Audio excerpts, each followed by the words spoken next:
Everyone is worried about government debt. Trillions here, trillions there, big scary numbers on TV. But the real monster hiding in plain sight is something way more boring.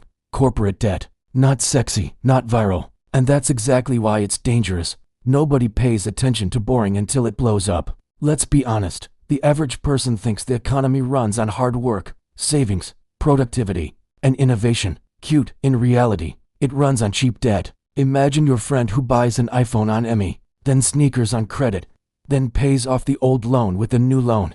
Now scale that up to trillion-dollar companies. That's the system. And trust me, bro, the math just didn't work. Here's how you're being fooled. Big companies don't grow because they're genius. They grow because money has been basically free for 15 years. Interest rates near zero, loans everywhere. So what did companies do? Did they invest in innovation? Sometimes.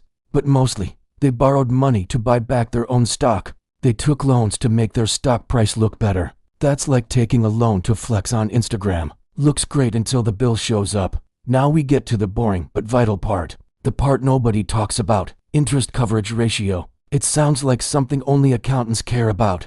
But it changes everything.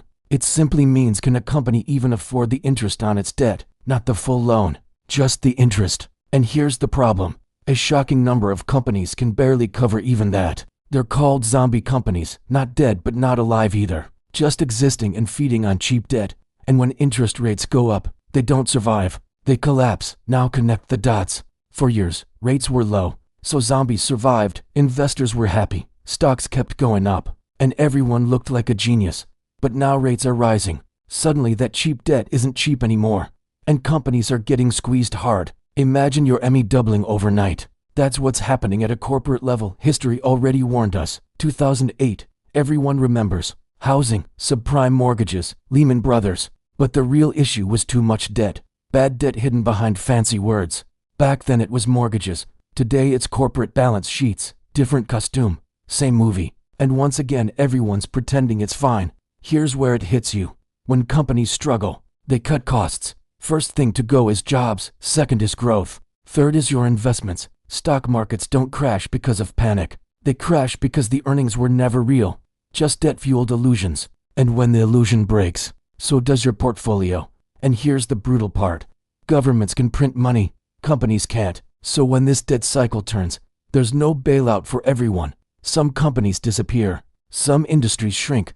And suddenly that stable job isn't so stable anymore. But you won't hear this on mainstream finance channels because it's boring. No flashy headlines. No dramatic charts. Just slow creeping risk. The kind that builds quietly and then hits all at once. So keep worrying about government debt if you want. But the real problem is sitting right there on corporate balance sheets. I made this channel to shine a light on things they don't want you to see.